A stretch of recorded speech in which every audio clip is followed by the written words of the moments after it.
You're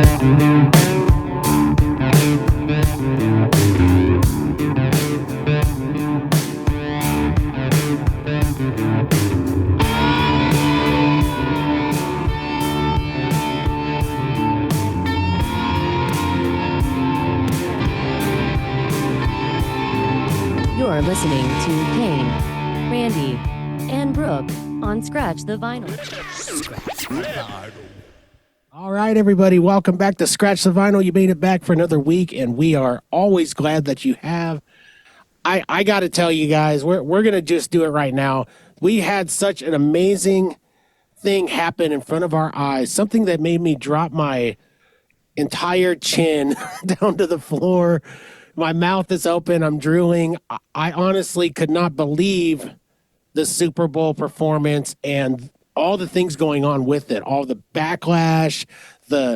It's just too hot right now. We at Scratch the Vinyl, we could not wait to talk about it. It's just too timely. We have to do it. So I'm just going to bring him on right now. I'm going to bring on the Chill Man himself, Mr. Chill, the Godzilla of entertainment, Lincoln's party guy, Randy, Mr. Chill Wilson. How the hell are you?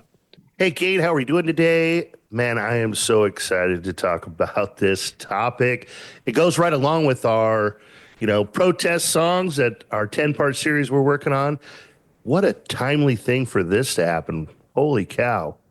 It is. We probably just witnessed one of the biggest protests in all of music, and we're going to dive into it. Not only are we going to dive into it, but we also have a special guest on our hands.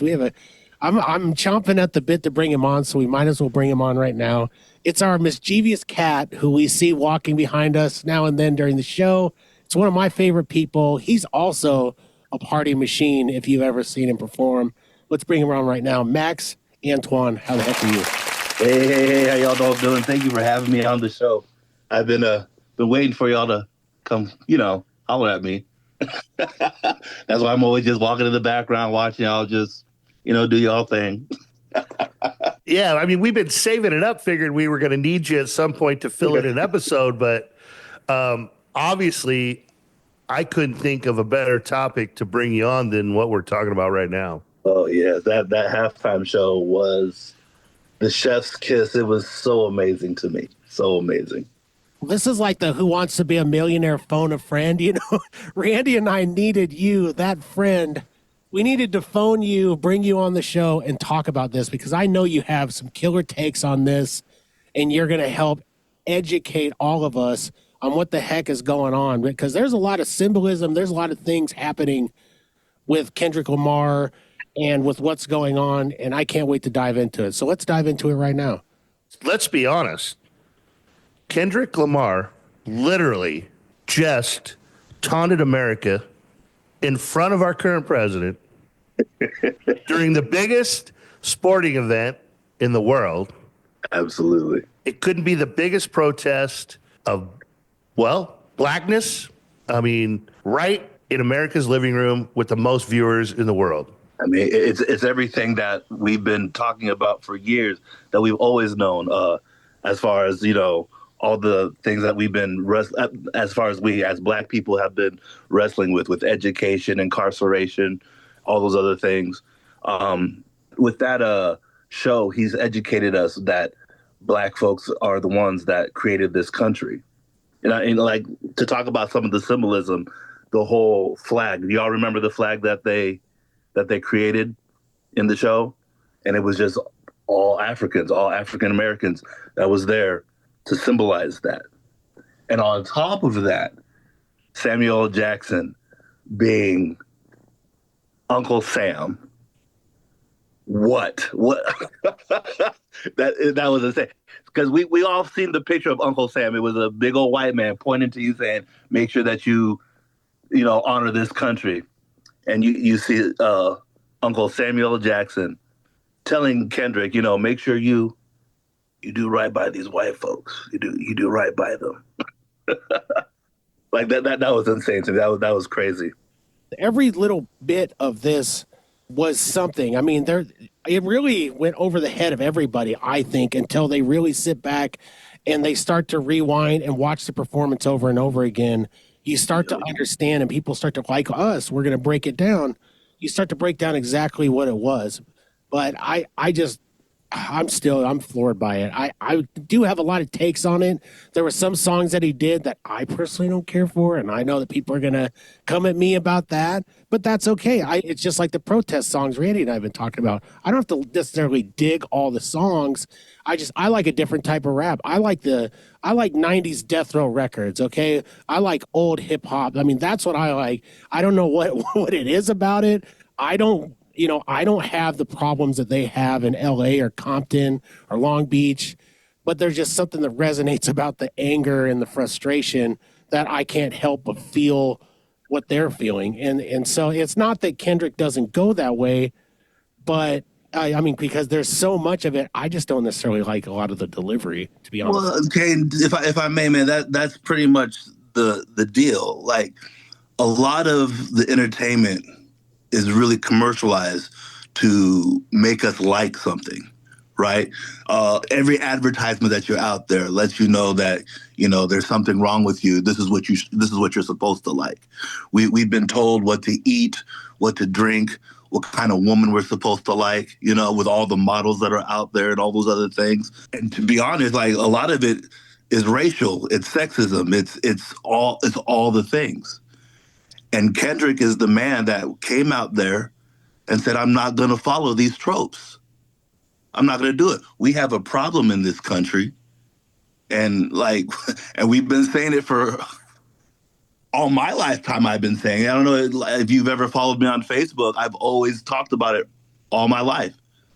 I thought I had, most of the time I thought I would have friends on there that would support me, but you still have friends that would still argue with me about those certain tropes. Why? Well, we've been taught to like what we want to like. You know what I'm saying? It's just, we've been subjugated. We subjugate certain people to say, this is who this is the God you're supposed to pray to. This is the person you're supposed to love.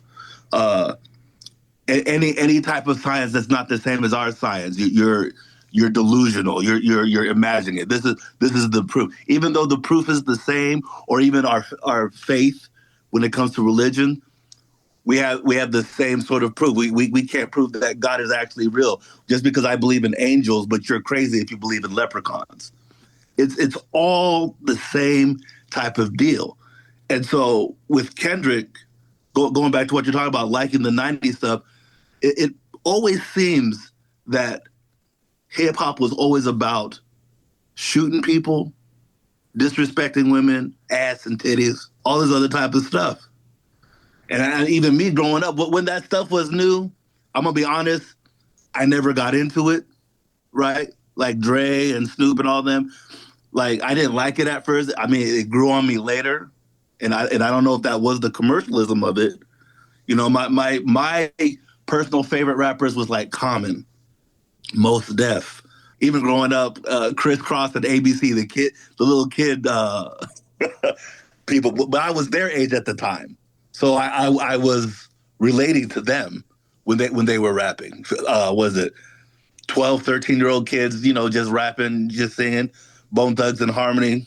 These were a different type of hip hop, but it was all the same, if you will. And for some odd reason, people just like the violence, the shock and the awe. That Eminem was huge when he came out, right? Eminem was huge, and he didn't even really talk about the same stuff that black folks talk about. He wanted to shock people with the stuff that he was singing about.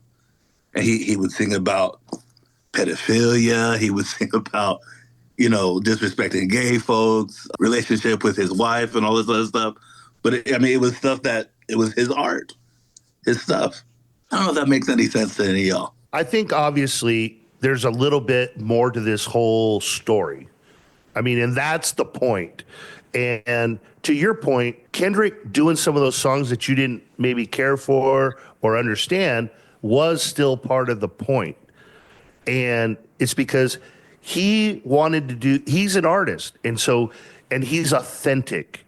And so he wanted to do what he wanted to do. That was, even to what Max was saying, was he wasn't going to be told by corporate America what his Super Bowl performance was going to be.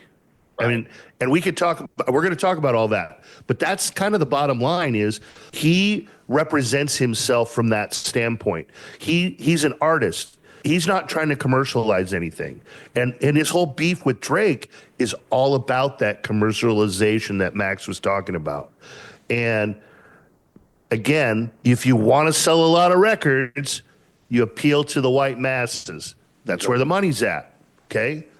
And if you don't, you're just a Pulitzer Prize writing poet that happens to just put out some great stuff. And that's to me where Kendrick is. That's basically where the beef started. Because Kendrick and Drake, they did a couple of songs together. Drake actually brought Kendrick on. Drake was a huge hip hop artist when he first started and brought on a lot of talent with him under the label and all this other stuff. They would always talk about the big three: Drake, J. Cole, and Kendrick Lamar. These guys, especially Drake, was the biggest hip hop artist they would say the big hip hop artist ever. I never agreed with that.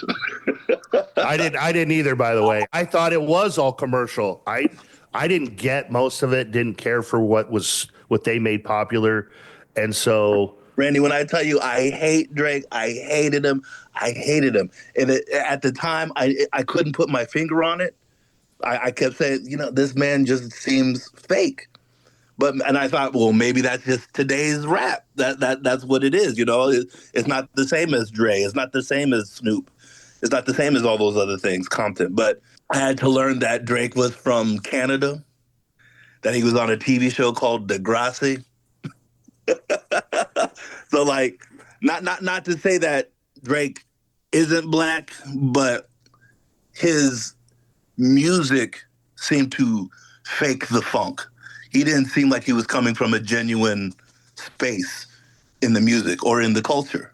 It's not like he was, working the streets in Compton or even in New York City. I mean, it's not.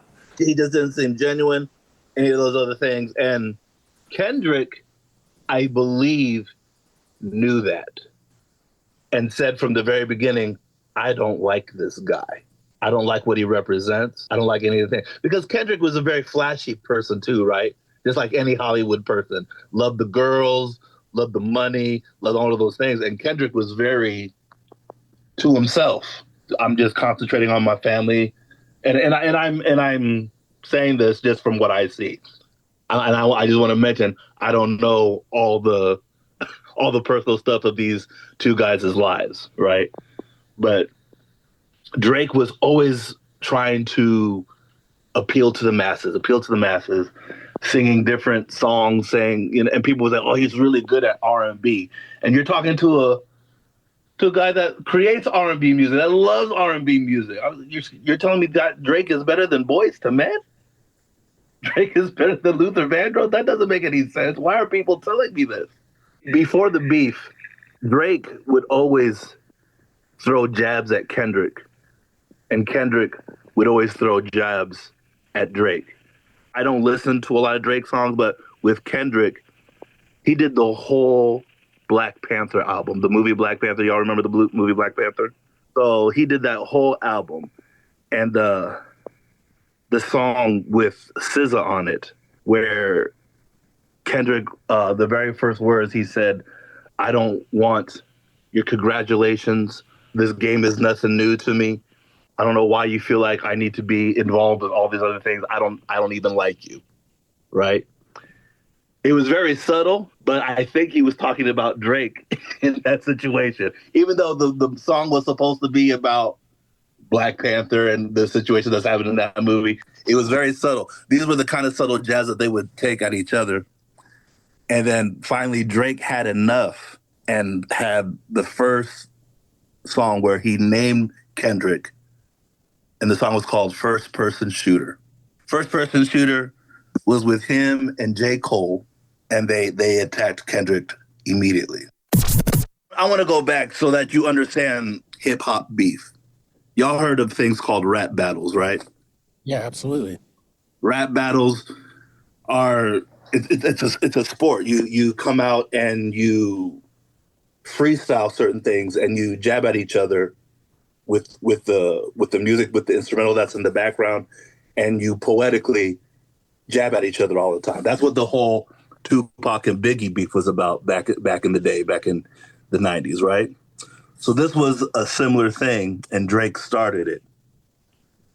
Now, even though Drake started it, people kept warning him, do you understand Kendrick's talent? Have you been hearing his albums, the 5 albums that he had? Because a lot of the albums Kendrick brought out, people loved him. He nominated for many Grammys for all this other stuff. He was a Pulitzer Prize winning rapper, which is he's the first rap or hip hop artist I know to ever win a Pulitzer Prize. And his music was so encapsulating. It was so attractive. If you ever hear people that protest normally, they use Kendrick's lyrics a lot. They use his lyrics so many times. Songs in Being Humble, We're Gonna Be All Right, those types of songs, those types of things, when they say, we're gonna be all right, that's a lyric Kendrick made up. We're gonna be all right, man. And even me, I would get into it. I wouldn't even realize that was happening until I heard Kendrick's song. And I thought, oh, that's a Kendrick lyric. That's a bop. That's a bar. But out of all of this, Drake didn't care. Wanted to be the first person to shoot at him. And the song was literally called First Person Shooter. Now, do you think that that's a tie-in to the whole, with all the symbolism of the show, do you think that that was a tie-in to why it was so video game heavy? I mean, first-person shooter is a term that's used in video games. I mean, it's a massive term. It's a huge market. Do you think that that was the catalyst for it? That was the catalyst. That was the catalyst because Drake was saying he's the best. You think you can take me down? I challenge you, right? Kendrick snapped back, but Kendrick was on a different level because Kendrick is not about the money. He's not about the fame. He's not about the bitches. He's not about, any of those things. He kind of warned him in some of the songs Kendrick was singing about, look, I know a lot of things about you that you don't want me to, this is not the game you want to play with me. But Drake didn't listen. And there were other people that like Rick Ross would snap back. But no matter what, Drake just kept going. The very first song that I ever noticed after the BBL, so when I went back, it was a song called Euphoria. Euphoria was a song that explained my actual hatred for Drake, and I didn't even know it. Like the fakeness, why are you visiting Compton? You're not from there. These are people that belong to me. All those other things, we don't want you to say the N-word no more. Why are you doing that? It sounds cringy when you say it. Everything that I had this deep feeling about Drake. Drake said it in this song, Euphoria. And you guys got to go back. I think I had Randy sit down and listen to this song, but that song slapped so much. Okay, Cain, I know you love the stuff in the 90s, but you gotta like just sit down and really hear what this man is saying. Well, as I did my homework, I did go back and I listened to all of the diss tracks. I listened to all of them through back to back. And I did enjoy it. It's not that I don't like the music, and I love diving into the lyrics and what they're saying. All I'm simply saying is just some of it's not for me. It's not even that it's not radio, because a lot of this stuff that was being said in the 90s wasn't meant to be radio. I don't necessarily subscribe to, beating bitches and right and killing people and all this stuff. But I don't know. There's just something about the beat and the feeling. And maybe that's what you're talking about. That's where it goes over my stupid white suburban head, is that they drew me in with all this stuff, and they really preyed, just like metal did at the time. It really preyed on our emotions and how volatile our society was and still is. It's getting more and more volatile to the point where it just resonated with us. And so that's kind of what it was for me. Right. Well, so Euphoria, that's the song that came out. And then Drake came back with a song called Meet the Family, right? And it would dig on Kendrick's wife and his kids. I think maybe something about Kendrick even being a woman beater or some of that nature. Not sure if any of that stuff is true. After that song came out, an hour later, Kendrick wrote a song called Meet the Grams, which was 4 different letters to Drake, his mom, his 2 kids, giving out all their personal information, basically all their personal information, and how fake this man is. He doesn't take care of his kids and all those other things. And then after Meet the Grams, the most famous beef song of all, Not Like Us, came out. He's not like us. Why is he not like us? Because as Black people, we actually struggle for everything that we do. We actually do. We're going through the things that we're supposed to go through and all that other stuff. Drake does not. He's a commercialized. He follows the masses. Hip hop is not the follow the masses kind of genre of music. It's not like metal. Metal is not the follow the masses type of music, right? Country. I don't know about country. I mean, we live in a top 40s country R&B, but like as artists come and we speak out our own truths. We do our own entertainment. We're not out there saying, hey, I'm going to do what other people like. Drake is that kind of person. He's not like us. He might not even be Black. The ultimate diss, right? Right. Like, you're not even part of the culture. Who is this guy Drake in the hip hop era? But like Not Like Us came out and he like it just a song that can be played in the club accusing somebody of being a pedophile. Insane to me. Which is the worst thing you can call people. Because you know the other 2 big artists being called a pedophile. One of them is in jail and one of them is dead. And even the one that's dead has 2 new cases out. If you know who I'm talking about, if you guys know who I'm talking about. I think we got a pretty good idea who we're talking about. I mean, we obviously know we're talking about Diddy, who's in jail, right? Or we're talking about Diddy's another one. Diddy's another one. But you know, you have R. Kelly in jail. R. Kelly, yeah. Right? Michael Jackson, he was accused of these things. And these are people, not Diddy, but R. Kelly and Michael Jackson are people we love. We love these guys. And and it's hilarious because we would try to defend them so much, but the accusations is so big, right? So for Kendrick to accuse Drake of this, and then what does Drake do? And like I said, remember, hip hop rap battles is what it is. It's just us. It's just spitting back and demonizing you, downplaying you. That's all Kendrick did. And what does Drake do? He wanted to put a lawsuit out. That's the worst thing you can do. That's some Karen stuff. That's the biggest Karen thing you could do. Drake did nothing to defend himself. Drake did nothing to back. He did that. So going back to the protest, Drake is a very powerful man. He wants to sue the label that owns Kendrick's music and his music and all that stuff. Says if you let Kendrick do this, I'm going to sue you. Kendrick is not about the system. He's not about it. The system has been controlling Black people for how many years? Why are we doing this? Why are we doing this? That's why Uncle Sam would say, hey, do what you're supposed to do. And he kind of did. You know, he played the Black Panther song. There was another song called Luther about, you know, with SZA on there, you know, singing. And, you know, everybody was kind of coming back. But no. In fact, I think he was trying to sue the Super Bowl or the NFL for Kendrick not to sing that song. Not to sing that song. And the NFL, the Super Bowl said, no, we're going to let him do what he wants to do. I think that's a pretty good background, Max, and we appreciate you kind of helping explain that to our audience.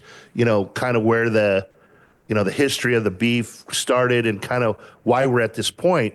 And here it is, the Super Bowl, and I mean Kendrick just got done winning 5 Grammys the week before For that song. and number one song. Number one song. So it's mainstream. I mean, everybody knows. And so I want us to get in a little bit of there was so much symbolism in this performance that, just like Cain said from the beginning, the problem is, so you're watching it live and you're like, okay. And you're starting to pick it up, right? Absolutely. And you have of course you got a lot of Americans that's watched like, I don't get it. Like, what's going on here? I mean, they're waiting for like a Prince, Rihanna, some big, even the last real, when you had Eminem and Snoop and 50 Cent, like they're waiting to see. Performed in that one too, if you remember. He did. It was very small, but he did. And it was. And I mean, they're waiting for their free show, right? I mean, that's and it basically is. It's Kendrick explaining the game. Which to me, I still think is just on par with all the other performances. It is, but it is ingenious. I mean, yeah. Let's just be honest. It's genius, and it did take me going back and probably watching it 4 or 5 times to pick up all the little like. Again, when it's live and you're watching it, you're trying to absorb.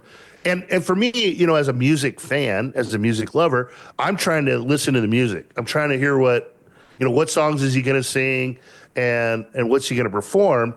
And that message really kind of the whole force feed white America what they want. I got to admit, man, it works on me too. I'm just being honest. Right. You didn't understand all the symbolism and stuff. Right. I mean, I could see it. I was like, oh, that's cool. I like what he's doing. I mean, that's like the way they came out and the dancing and forming the flag. And you're like, okay, you get that, but you really don't quite understand the total symbolism until you put it all together. Right. Even watching it back as they're breaking it down, right? Because you can go now. This is such a massive thing. You can go all over the internet and you can find people breaking this down in extreme, and they're just giving their opinions. Some of them I agree with. They're stretching on it to get ratings for themselves or whatever. But I'm almost like, am I too stupid for all the symbolism here? I consider myself to be a fairly, I'm not saying I'm not ingenious, but I don't think I'm a moron either. But I thought I could pick up on this, but I got lost in the dancing, the show. I didn't realize as they're dividing and they're doing all these things, this is all part of the symbolism. It really blew my mind. Well, here's some of my take on it. A lot of my take. Samuel L. Jackson being Uncle Sam was a big one for me. Because Black people as a whole have always been told to keep their nose down, right? We've been told that, especially like my father always told me in school, you need to have a 4.0 A+ average in school just so that the teachers will look at you as an average C student. You gotta work twice, 3 times as hard just to get the regular stuff. And that was Uncle Sam telling Kendrick, hey, you're on the most watched network in all the world. Do what you're supposed to do. Basically, tap dance for these people, like everybody's been doing all their lives. Just tap dance and get your money, right? But what did Kendrick say? Yeah, this is a revolution. We picked the right time, but the wrong guy, right? And even with that first symbolism, that could mean that right thing. But even picking the wrong guy, I didn't even know if that was even a jab at Trump, maybe, right? in my personal opinion, that's the wrong guy to be in the seat right now, right? And that's my opinion, however people want to take that or whatever. But the government was telling Kendrick, hey, do what you're supposed to do. But Kendrick said, no. You know how long we've been doing right by these people all this time? And we still have the same problems as we did back in the 50s, 40s, 30s. It's 2025.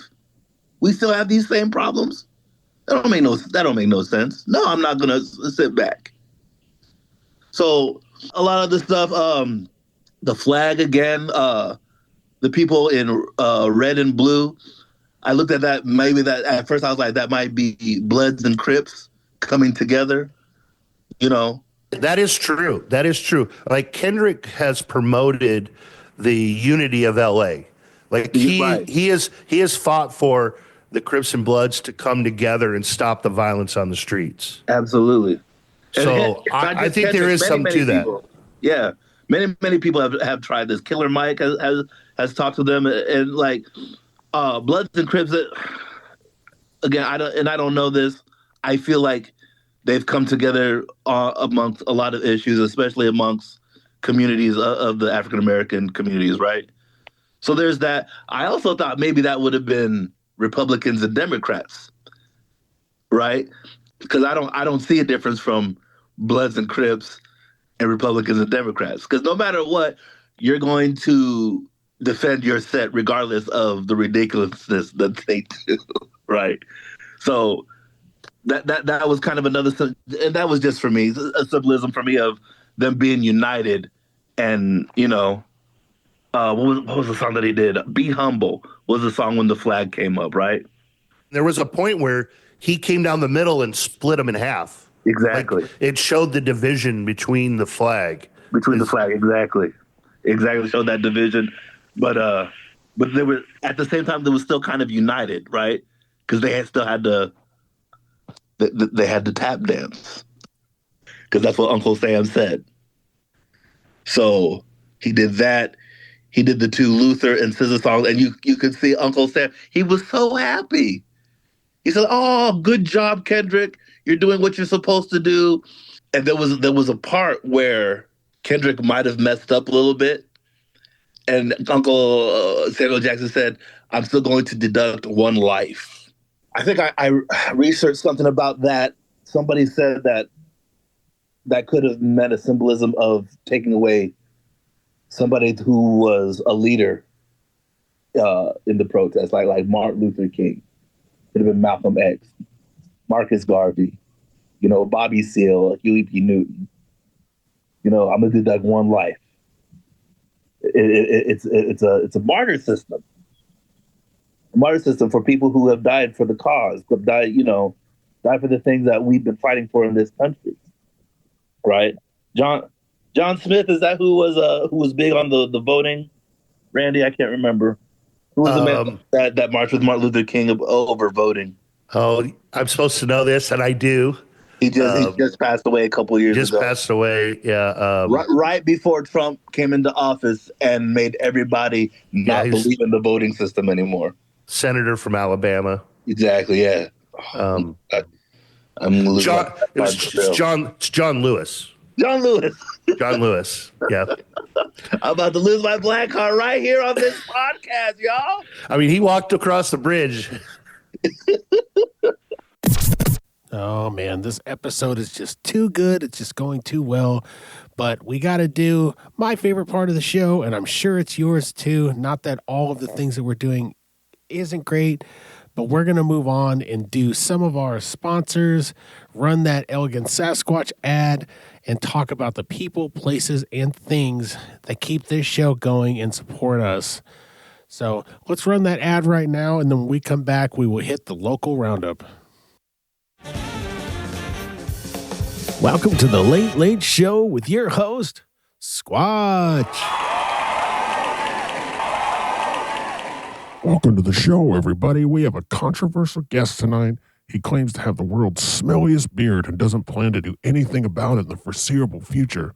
Let's bring him on right now. He wants to be brought on by what he goes by on his socials, Toxic Beard 87. Hey, calm down. Don't hate the smells of itself. Hello, my toxic friend. Let me ask you something. With brands like the Elegant Sasquatch Beard Company, why do you choose to smell like a rotten egg on Easter? It all started when I was 16 years old. My beard was growing like a forest full of pine trees, and it was time for me to find a delicious scent to make Cindy Jo fall in love with me. I found a beard oil in a store, and I thought for sure she was going to be mine. I caked it on, and I was so proud of the way I smelled and how I looked. As soon as I saw Cindy Jo, I went running over to her, but instead of her embracing me and taking me in, she told me to go away and told me I smelled terrible. It was the worst day of my life. It was right then that I vowed that I would never put another product in my beard again. And so here I am, Toxic Beard Guy 87, and I'm not going anywhere. Well, if I'd gone through that, it'd been tough for me to show my face again, too. But luckily, there's companies like the Elegant Sasquatch Beard Company that have multiple products that'll have girls like Cindy Jo melting in the palm of your hand. Sasquatch, do you really think that there's a product for me? Yes, my friend.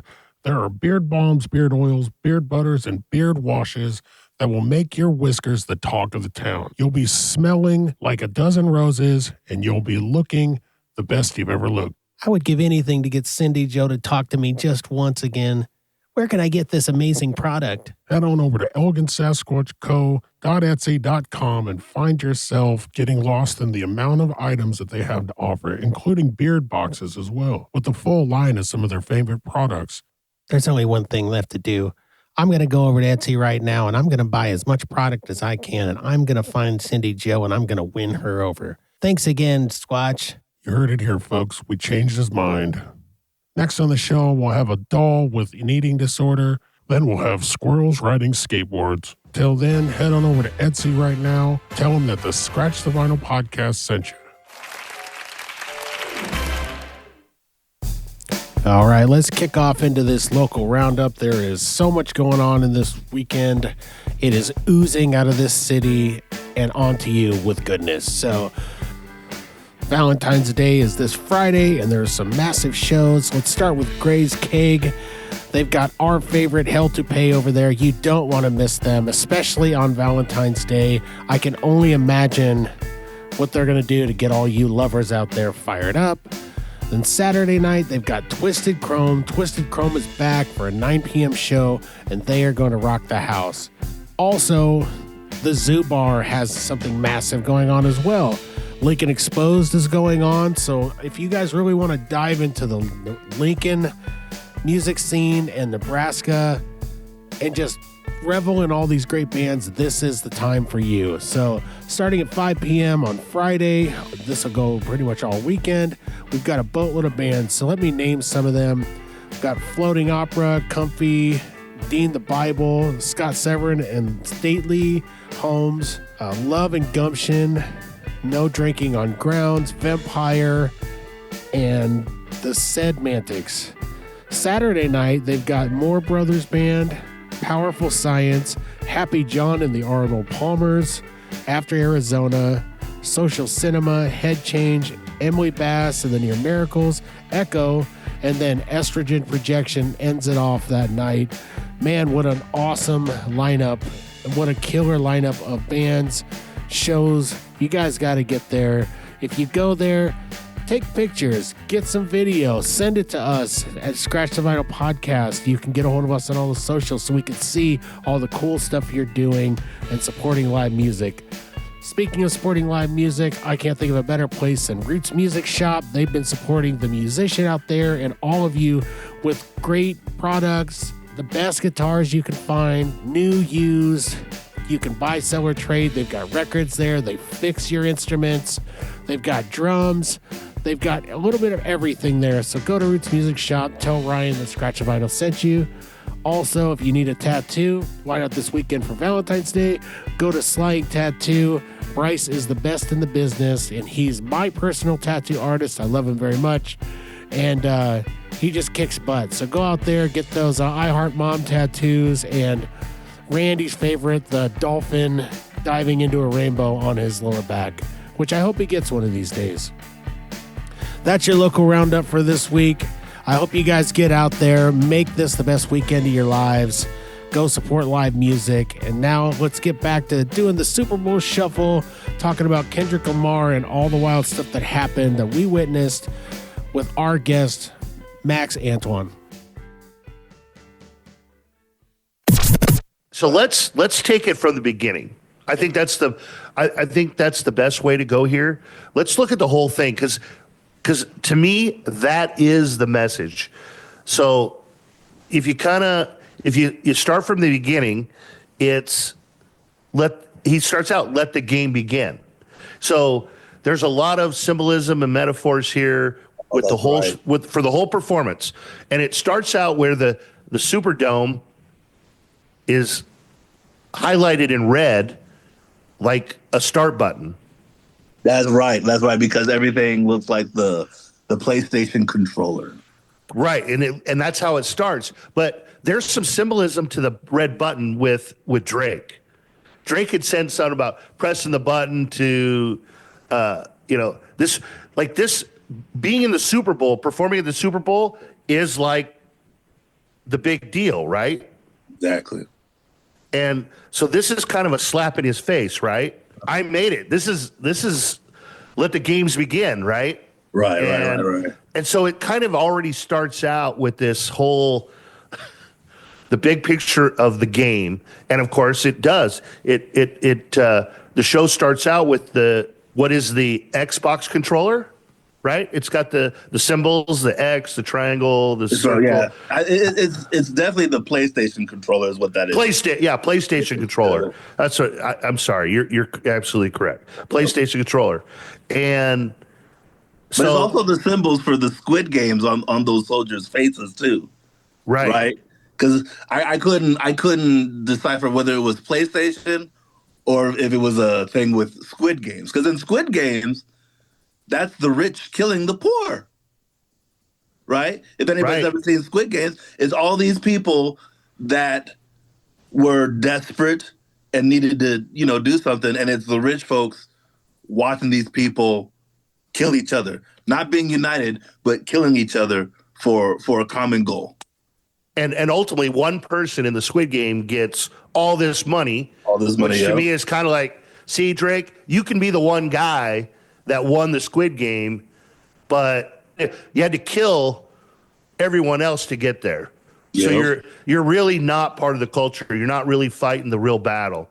The real revolution is all of us standing up. We're gonna fight back. Squabble up. Yeah, squabble up, right?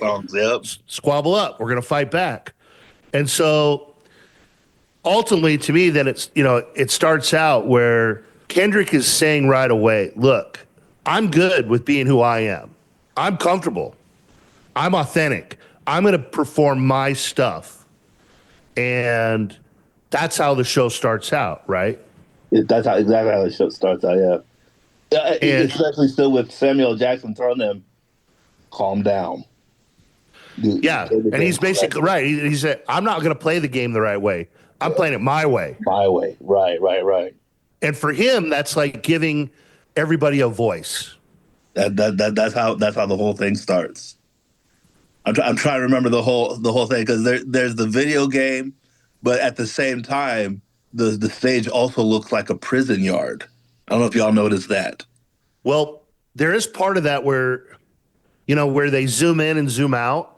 Mm-hmm. And I think that's part of the symbolism as well. Like when you're in the game, you're just playing the game to survive. Right. So, right. But when you zoom out, it's like being in the Matrix, right? You zoom out and you realize you're just in the video game. You're just in the game. You're just just another piece of the puzzle. And Kendrick's basically saying, we can fight this. We can get out of this game, but it's going to take all of us to do it. Right. At least that's my take on it. Yeah, we can fight it, but we don't have to play the game at the same time. Well, that's part of it. You don't play the game. Don't play their version. Yeah, do what you want to do, which is exactly what he did. I mean, he did a little bit of explaining, a little bit of jabbing, saying, there's a song everybody wants me to sing, but people like to sue. Right. And that's when he went into that song with SZA, right? I mean, that's SZA, yeah. So all of a sudden you kind of have that whole where commercialized people knew that song. Right. And so maybe there was a little sense of, oh, we know that, we like that. And that, like you said, that's when Samuel L. Jackson comes on and says, Like, you know, good job, boy. good job. Good job. Keep tap dancing for him. And then basically Chris says, okay, no, Done. teasing. Mustard on a beat. That was kind of the beauty of the whole thing, though, right? Is they gave you just enough of a taste to do what you're there to do, right? What people think you're supposed to do, and then they pull it back and they bring it back to what it's really about. But what for me, are we just looking at it? Are we giving them too much credit? Is what I have to ask you right now. Do you think that we're giving the choreographers, Kendrick, are we giving them too much credit, or are they really doing all of this symbolism all in a tactful way? Because if they did, then this is a genius level, Einstein level thing that we just witnessed here. I have an answer. I have an answer to that real quick. Go ahead, Randy. I do. So first off, I don't think the performers get paid to do the Super Bowl. Really? I think they do it for free. I do think the dancers and stuff do get paid as part of being into the industry. And the answer to your question is simple, Cain. So after this is all done, after the show's over, and the next day, his streaming and those songs blew up. Literally blew up. Like 170% blown up. So the people that were watching, or at least, the real America, the people of all kinds that were watching understood the messages enough that they went and supported it. Now, just in the same breath, that's not what you saw on the media. That's not how it was portrayed in mainstream media, right? Because again, that's not what they want. But but the real music people, the real followers, the people that actually spend their hard-earned money to support those artists and buy their records and all that, man, like the song "Not Like Us," I think went up like 480%. That's crazy. That's great. And this is after he just won a Grammy for it. It was already popular, but all of a sudden now you get let's be honest. It's the Super Bowl, largest video audience around the world. To kind of add what you're saying too, Randy, the thing that I didn't like about the beef, I'm going to tell you about this right now. Before the beef, Kendrick made a lot of pro-black, pro-women positivity songs out of his 5 albums that he was out there, right? And he won, I think he won certain Grammys for them. He won the Pulitzer Prize for all those types of songs, but people weren't really into those things, right? Like they were into Drake, right? They weren't really into the stuff that Kendrick was saying. So what made it sad that Kendrick started getting a lot of attention was when he took all his time and just used it to take down Drake. I didn't like that, right?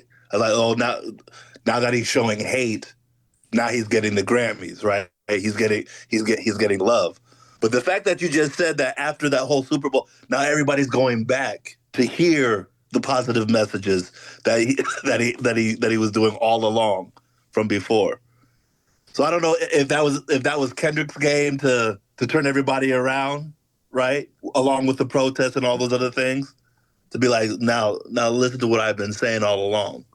Stop worrying about this beef with Drake. Well, my question is, did the message resonate and did it work, or did it divide? Because when I go to social media, I see a massive divide now. I'm glad people are talking about this because it puts the important subjects into the limelight for a second. We can actually look at once again, let's bring it to the forefront. What are Black people going through right now? What have they always gone through? But the thing that bothers me is now we have this divide. Is it who's doing it? Is it the government? So here's the thing about that, Cain. I've never understood the divide about anything, like especially in politics. And I don't know if you ever seen my Facebook. I always try to push humanity, right? And American values. It's all I ever push. anyone that's ever against me will always tell me, "Oh, you're being a Democrat." I'm like, I don't know what that means. I think I'm a very conservative guy, right? I'm very about family. I'm about God, Christianity. I'm about all those things. I guess Republicans. I don't even know the definitions anymore, right? The divide is always look after humanity or look after yourself. So anybody that's against what Kendrick is saying seems to be about themselves. They're not even really for America. To me it sounds like Nazi sympathizing. It sounds like, the rhetoric that America has been fighting against since the birth of this nation. And so I have to call Trump supporters out. Trump supporters seem to be worse Americans than our forefathers who owned slaves, right? Because our forefathers had this ideal of how this country was supposed to be run, and the main people that fought it were black folks, women, and immigrants. These were the main people that fought for those ideals of we the people, all the amendments that were out there, the freedoms, right? Because our forefathers, they didn't want to be under the rule of the English kingdom. We don't want to have to freaking hold our heart all the freaking time and bow down to the flag and bow down to the kingdom. But every time America is being challenged, now we're putting other people down for doing the same things our forefathers did. The whole thing with Colin Kaepernick, all those type of quote unquote political things. For some odd reason, the political things is exactly American values. It doesn't make any sense to me. So anyone that hated Kendrick or said that it wasn't entertaining or all those other things, I don't get that at all. To me, it's black and white. It's black and white what Kendrick said. The symbolism is there, but apparently, not everybody sees it. I don't know why. It's almost like the slaves are pounding the drums and saying, here's where the Underground Railroad is. This is the way you're supposed to go, and all that stuff. Like, we're literally saying it right in front of you, and we're saying, love your neighbor, right?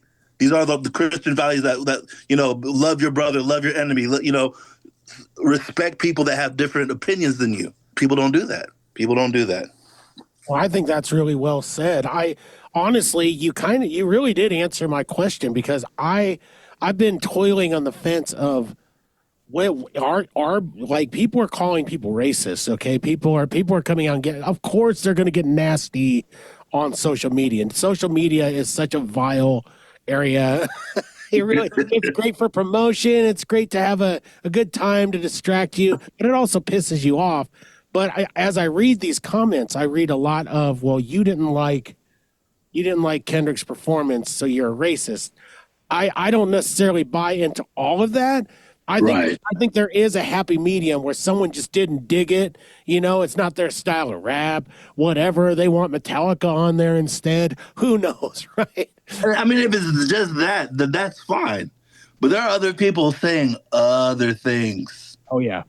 You understand what I'm saying? Like, even saying, I'd rather have Lil Wayne on there.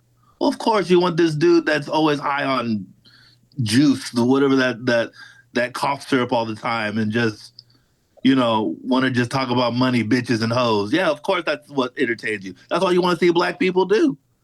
Yeah. Is hurt each other. Yeah, it's a stereotype. The stereotypes. Of course, that's what the fuck y'all want. That's what Drake was doing. At least that's what I think he was doing. In fact, the common thing was they're saying, well, I didn't like it because they mumble. I couldn't understand what he was saying, which is basically another way of saying. They said Kendrick was mumbling? Yeah. I mean, you read a lot of the comments. That's their dog whistle to, well, I don't like rap. I don't like black people. It's the reason why I don't like rap now, because they mumble. Right. Yeah. I don't like any of the mumble rap either. It's speaking clearly. And so, but I did see a lot of different things. I did see people that are left leaning, not Trump supporters, that also said they didn't care for it because it wasn't all upbeat. like they like Kendrick, and they did want to see his positive message. I'm gonna kind of go back to, I don't know if you guys saw this, but the NFL has been painting end racism in the end zone, in the back of the end zone of all football games for the last, I don't know, 10, 15 years. Right. And they took that away for the Super Bowl because the president was going to be there. Now again, I've heard a couple takes on this, and so you can give us your opinion, which was, just because you write end racism at the end of the end zone isn't gonna stop racism. In fact, so they're saying is, so by putting that, all you're doing is pointing out to the people that are racist, it's in your face and pisses them off and makes it worse. Or subliminally, you're just trying to put it out there to make a point. Because let's be honest, a majority of the players in the league are African American, and so I think the intent was good, right? Right. But sometimes what they're saying is when you put it in their face all the time, it only drives more of a wedge. And I think Cain was alluding to this just a little bit ago, was he liked the fact that maybe this brings the conversation to a level we can talk about, right? Right. I mean, what's wrong with ending racism? And I think that's telling of who our president is. Right. I mean, that's right? Like, what's wrong with doing that? What's wrong with saying Black Lives Matter? What's wrong with saying, end racism, respect each other? The Super Bowl, no, the NFL, no. That's telling who our president is right now. He's not about any of that. He's not about American values. Again, that's why this is ultimately the biggest maybe protest song, thing ever, at least in our lifetime. I think this is going to be something that is written about for a while. There are going to be papers written about the symbolism in this performance, not just his music, but in this performance, and kind of a point in history. I mean, let's be honest. I mean, this new administration is attacking DEI in their version of the world, which is in one way saying we're trying to roll back all the progress we've tried to make for the last 50, 60 years. We're against diversity, equality, and inclusion. Yeah. If you're against DEI, this is what you're against. What is wrong with this? We've been fighting those things for, like you said, the past 50, 60 years. And some. So again, in and of itself, are you trying to say Kendrick isn't the most qualified, isn't the best artist, shouldn't be included? I mean, use whatever reference of the DEI you want to, but this guy is just a true artist. I mean, that's, to me, again, back to the whole symbolism of the show is I am who I am. I'm going to do my music. I'm going to put my set list out there. It may not be all the songs you want to hear, but it's the songs that are important to me. It's the songs that are important to my culture, which should be America. I mean, that was the end of the show, the end game of, hey man, I just put it all out there. Turn the TV off. Right. At the end of the show, he says, turn the TV off, right? That's right. He's not the right guy because he's not going to sugarcoat anything for you.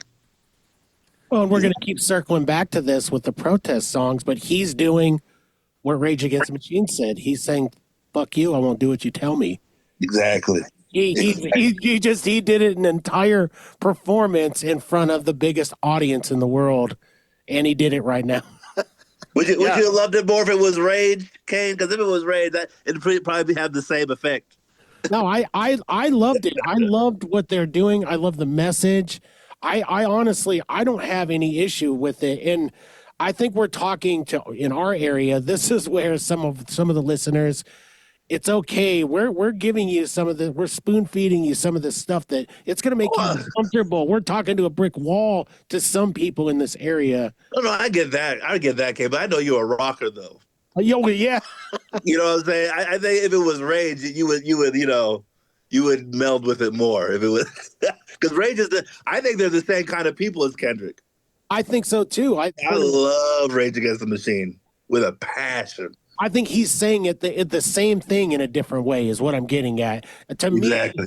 To me, it's apples and apples together on this deal. I think that we're watching something where if Rage Against the Machine was up there doing it, I would feel, to be honest with you, I would feel the same.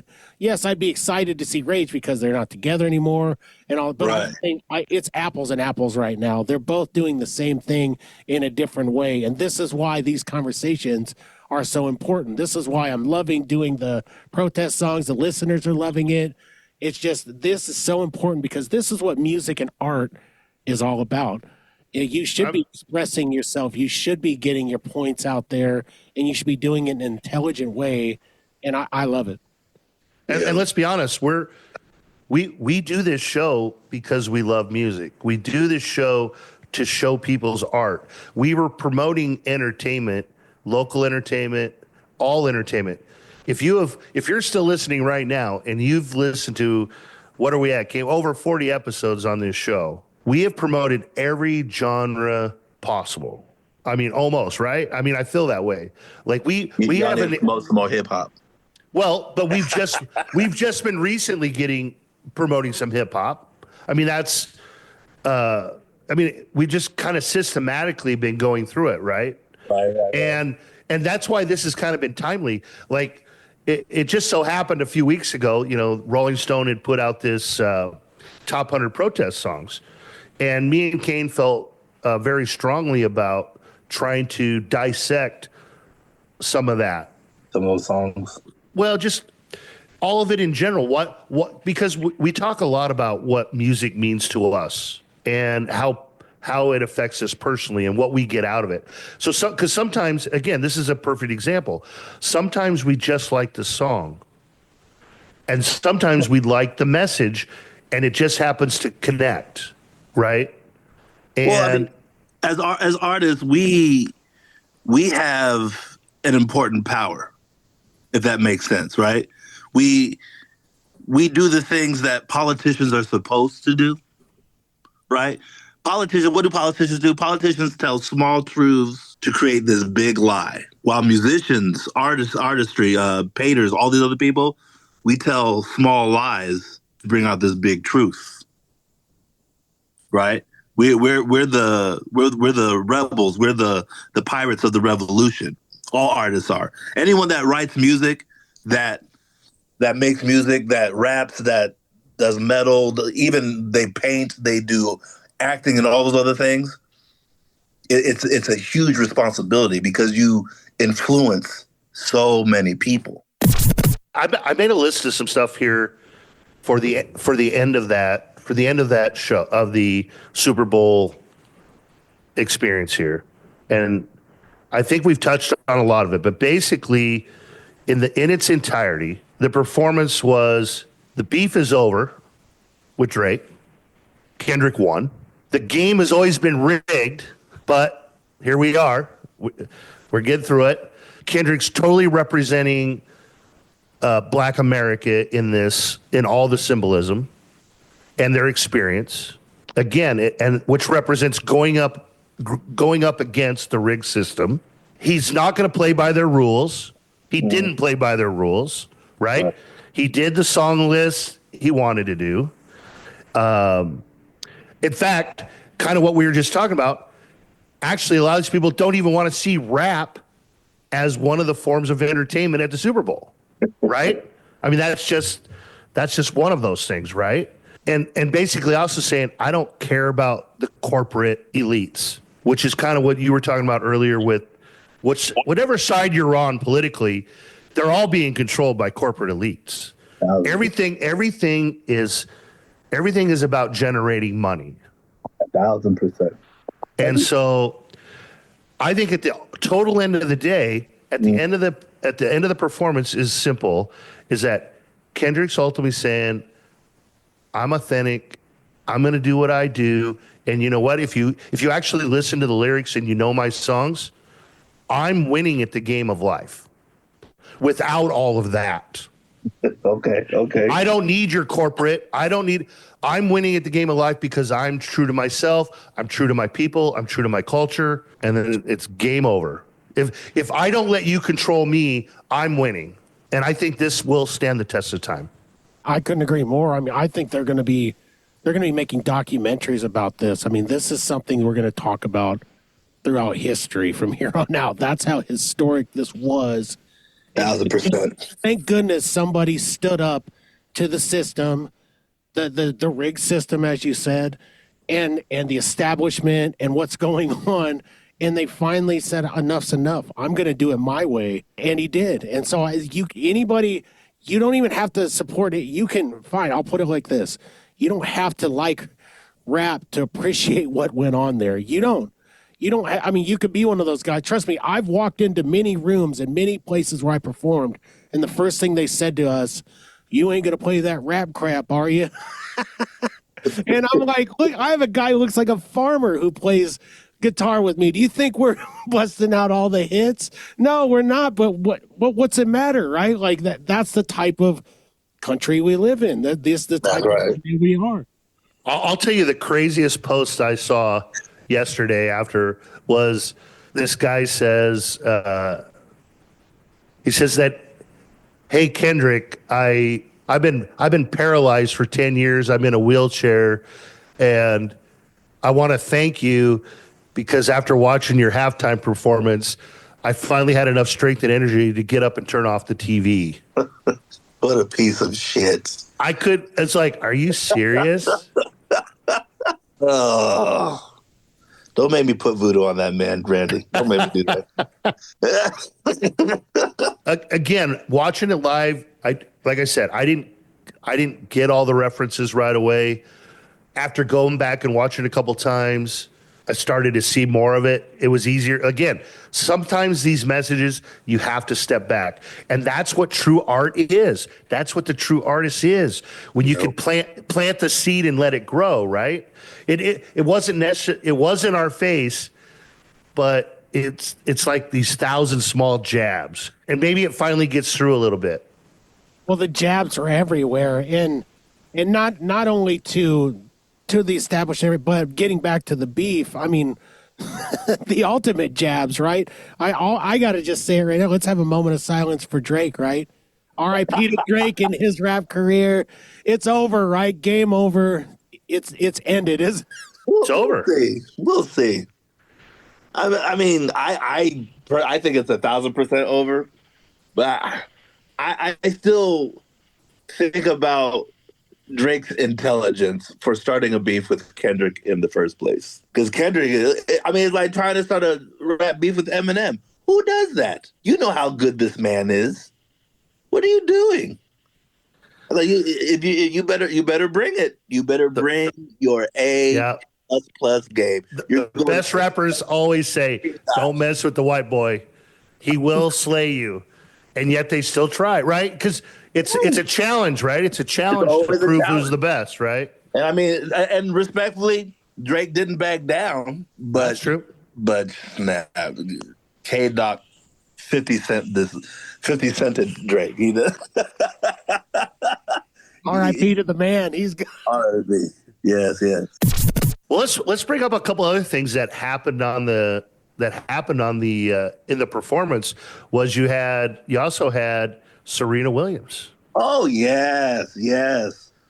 How Drake disrespected her so many times. Oh, her doing the Crip walk. I mean, that's a callback to her doing that at Wimbledon, basically. At Wimbledon, for the same thing. Basically, it's in your face. Like, she wasn't afraid. All the stuff they said about her, she's from Compton too. She had to learn to play tennis in a neighborhood that white America gave up on a long time ago. Right.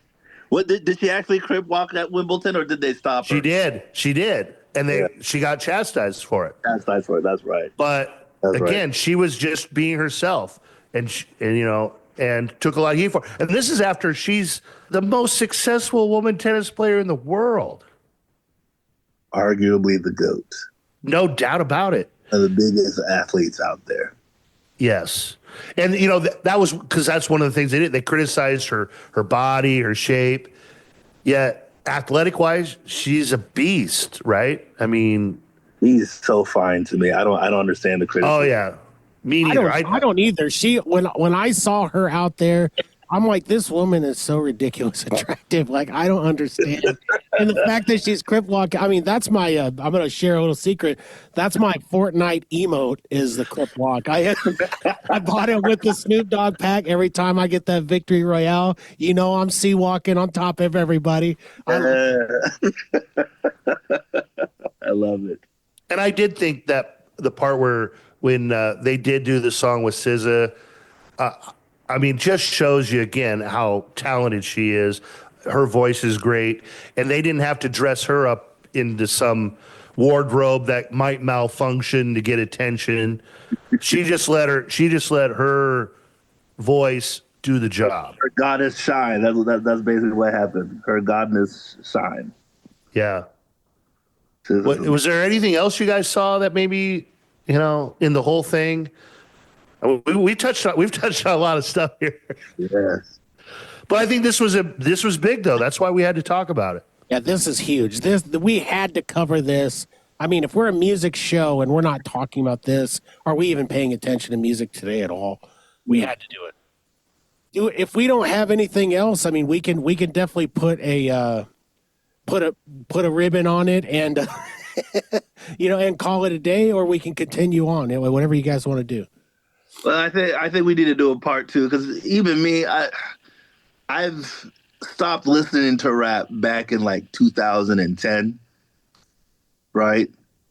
And I didn't know about all this stuff. I like Kendrick always popped out a lot of the times, and every time Drake came out with a song, I wanted to chop my ears off. And so, but J. Cole was another guy that I love as well too as a lyricist. And I love listening to J. Cole. I love listening to Kendrick. But I think I need to go back and see what everybody is talking about. Well, I think what we should do is I think we've hit that point. We've thrown a lot of stuff out here today, and it's important to keep this conversation going. And again, me and Cain we're getting ready to release part 3 of our protest song. So I have a strong feeling that we're going to come across this subject several more times with the last 80 songs we have left to talk about. So first off, we really appreciate you coming on today, Max. I think it was important that we had another perspective on the show. Obviously, our regular listeners will notice that Brooke wasn't on today. We give a shout out to Brooke as always being our tripod on the show. But instead, we had to put some red lipstick on you to fill in and be our, she's usually our comic relief among these serious topics. But I think there's a time and place where we do need to have some serious conversations about things that are going on, and music's just a big part of it. And so I do hope our listeners have enjoyed this conversation today. I hope maybe some people got something out of it. And again, we don't mind. Email us, give us your takes. Maybe you want us to take this another direction. Maybe we missed something. There was a lot. Maybe we missed something and you want to let us know that there's something else we should talk about that maybe we missed, and hit us up. Our Spotify playlist is going to get awesome, even more awesome after this. There's a lot to it. Max, this was a long time coming. I've been excited to get you on the show anyway, so this is a great time to introduce you to our audience. And as we have you on more and more, they'll see what we see, which is how amazing and how awesome you are. We want to thank you so much for coming on the show. We love you very much. And, just in closing, I couldn't be more happy to have our mischievous cat on the show. For the listeners, I appreciate y'all having me on. This was fun. I hope to do more of this as time goes on. Well, before you go, do you have anything quickly that you want to promote? Something coming up soon where people can come see you? Like I said, open mic nights are happening at the Witch's Brew every Thursday night. Uh, Also, I do karaoke on Friday nights at the Witch's Brew. Witch's Brew is the biggest gig that I'm doing right now. Of course, I'm an actor. I'm working on some other different. There's a movie that I'm going to be working on here in April that's going to be huge. I haven't really auditioned for any shows yet, but we'll see. We'll see if there's something in the season that I'm interested in. So, Well, you just got done playing Martin Luther King, right? that was a I play think at that was a the couple lead. years ago. That was a couple years ago, yes. But I did get the Broadway World Award for playing Martin Luther King during that time in February. So Nice, that was a big, congratulations! Yeah, thank you. congratulations. That was huge for me. Um, Another huge role I played was Vlad and Anastasia. I didn't think they would let somebody that looks like me play a Russian. That was kind of a big deal for me. It was a very beautiful directed show that I did at the Lincoln Community Playhouse. But I'm still looking at different shows that are going to come up either at the Playhouse, either at Hickman, Omni Arts. Shout out to Omni Arts that's out there and the Lead Center. We'll see what happens. Look me up on Facebook, Max Antoine, Maximilian888 on Instagram. I post everything on there every day.